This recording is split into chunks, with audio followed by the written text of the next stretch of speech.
Fraternidade Rosa Cruz, a teia do destino, baseados na conservação da força sexual.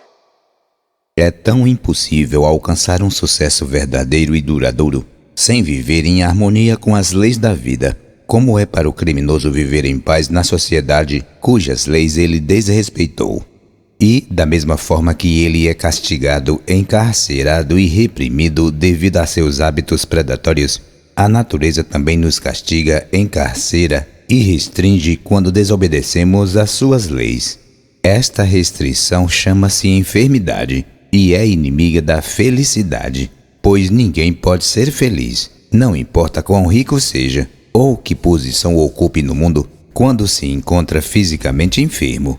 É preciso termos em conta que uma das condições vitais que deve ser adquirida pelo homem ou mulher que aspira à felicidade e o êxito na vida é a saúde, incluindo o vigor, pois somente com boa saúde poderemos ser otimistas, alegres e vigorosos para alcançar o sucesso que procuramos.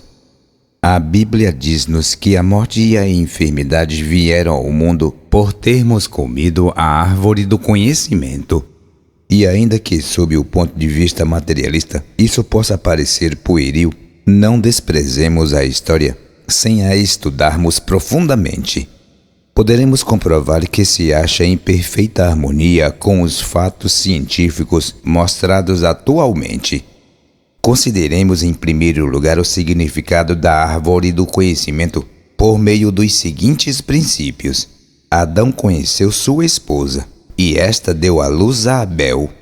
Adão conheceu sua esposa, e esta deu à luz a Sete. E as palavras de Maria ao anjo: como poderei conceber se não conheço nenhum homem? Por estas e muitas outras observações semelhantes, conclui-se evidentemente que a árvore do conhecimento era uma expressão simbólica do ato gerador. A humanidade foi, como diz a Bíblia, concebida em pecado e, portanto, sujeita à morte, da qual não haveria maneira de escapar. Devemos relembrar que a evolução é uma realidade na natureza, que o homem atual é o resultado de um passado distante e que o presente estado não é o ponto final de uma meta de perfeição, mas que existem maiores alturas à nossa frente. Assim, todos estamos em um estado de desenvolvimento perpétuo. Não existem paradas ou descansos, pois o caminho é tão ilimitado como a idade do espírito. O que somos hoje é o resultado do que fomos ontem. Portanto, o que seremos amanhã dependerá do modo como utilizarmos atualmente as nossas faculdades. Examinemos, pois, o passado para que, ao conhecermos o que temos sido, alcancemos um vislumbre do que haveremos de ser. De acordo com a Bíblia, a humanidade foi hermafrodita antes de ser separada em dois sexos distintos como homem e mulher. Ainda temos entre nós hermafroditas que, como pensamos atualmente, têm essa formação anormal. No entanto, provam a verdade da afirmação bíblica e, fisiologicamente, o órgão contrário de qualquer sexo acha-se latente em todos nós. Durante o período em que o homem esteve assim constituído, a fecundação devia ocorrer dentro de si mesmo, e isto não difere muito do que sucede com muitas plantas hoje em dia, que são fecundadas por si mesmas. Vejamos, segundo nos diz a Bíblia, qual o efeito da autofecundação nos dias primitivos. Existem dois fatos principais que são muito significativos. O primeiro, havia gigantes na terra naqueles dias. O segundo, os patriarcas viveram centenas de anos. E estas duas características, grande desenvolvimento físico e longevidade, muitas plantas as possuem atualmente. O tamanho das árvores e a duração de suas vidas são fatos maravilhosos. Elas vivem séculos, enquanto o homem vive um número reduzido de anos. Daí nos ocorre perguntar: qual a razão da vida efêmera do homem e qual o remédio? Examinemos primeiro os motivos desta razão, e o remédio aparecerá.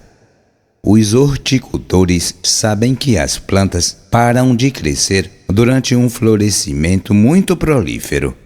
Uma roseira, ao florescer intensamente, pode morrer. Por esta razão, o jardineiro cuidadoso poda os brotos da planta para que a força se manifeste parcialmente em crescimento, em vez de dar somente flores. Deste modo, conservando a semente dentro de si mesma, guarda a força necessária para o crescimento e a longevidade. Este é o segredo da altura e da longa vida das raças primitivas, como também é o segredo do tamanho e da longevidade das plantas atuais. Torna-se evidente que a essência criadora da semente é uma substância espiritual quando comparamos a intrepidez e impetuosidade do touro e do garanhão com a docilidade do boi e dos animais castrados. Além disso, sabemos que os libertinos e os degenerados convertem-se em estéreis e fracos. Quando estes fatos se fixam em nossa consciência, não nos é difícil entender a verdade da Bíblia quando diz que o fruto da carne, que nos põe sob a lei do pecado e da morte, é antes de tudo e principalmente fornicação, enquanto que os frutos do Espírito, que conduzem à imortalidade, ainda segundo a Bíblia, são especialmente a continência e a castidade. Consideremos também a criança e como a força criadora empregada internamente e para ela própria produz um extraordinário desenvolvimento durante os primeiros anos. Porém, na puberdade, o nascimento da paixão começa a dominar o desenvolvimento. Então, a força vital produz a semente com o objetivo de alcançar o desenvolvimento e a expressão em outra direção, sendo que, desde aquele momento, termina o crescimento. Se continuássemos crescendo, como acontece na infância, seríamos gigantes, como foram os divinos hermafroditas do passado. A força espiritual gerada desde a puberdade e através da vida pode ser usada com 3 propósitos: geração, degeneração ou regeneração. Depende de nós qual dos 3 métodos escolheremos. A escolha que fizermos terá uma influência importante sobre toda a nossa vida, porque o uso desta força não está confinado ao momento ou para a ocasião em que é empregada. Abrange todos os momentos de nossa existência e determina a nossa atitude em cada uma das fases da vida. Está relacionada com os nossos semelhantes e com a forma de enfrentar os problemas da vida, com a nossa capacidade de agarrar as oportunidades ou as deixarmos escapar, com a nossa saúde e se caminhamos na vida com um objetivo satisfatório.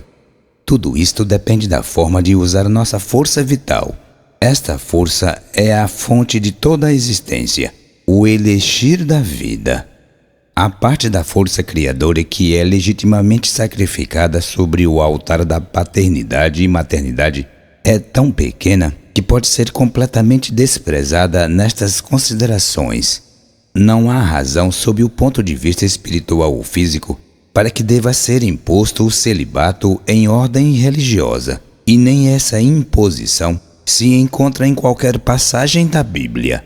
A mera supressão da atração sexual não é virtude em si mesma.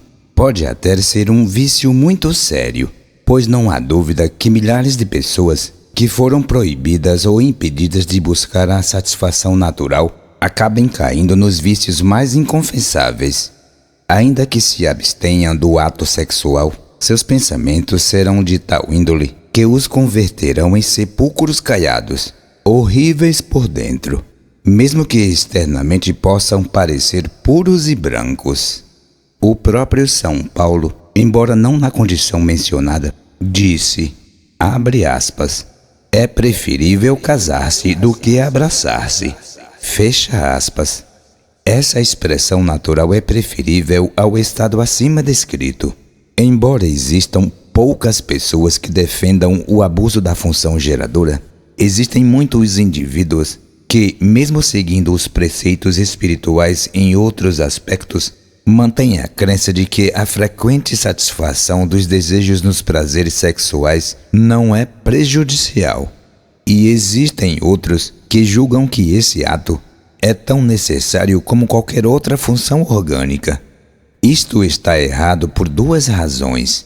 Primeiro, cada ato criador exige e consome uma certa dose de força, e o organismo deve ser abastecido com uma quantidade extra de alimento.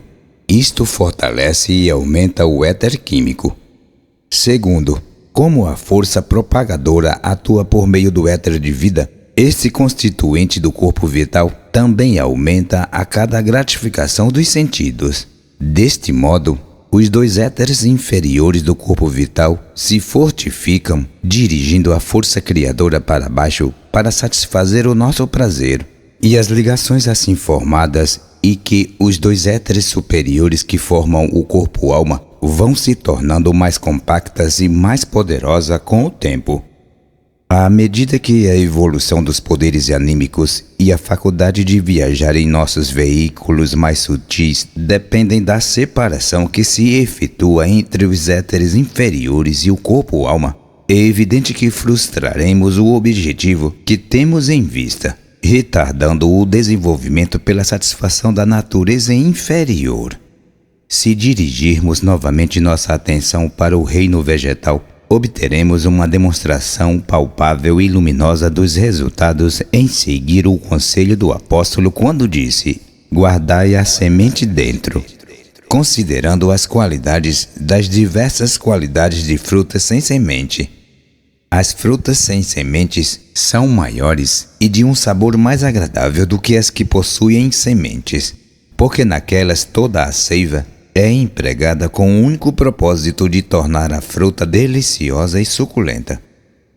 Se nós, em vez de desperdiçarmos nossa substância, vivermos castramente e dirigirmos a nossa força criadora para a regeneração, refinaremos e eternizaremos nossos corpos físicos, ao mesmo tempo que fortaleceremos nosso corpo-alma. Deste modo, poderemos materialmente prolongar a nossa vida e, como consequência, aumentar nossas oportunidades para o crescimento anímico e avançar no caminho de forma mais marcante. Quando tivermos compreendido que o sucesso não consiste na acumulação de riquezas, mas em desenvolvimento anímico, tornar-se-á evidente que a continência é um fator importante para o êxito na vida.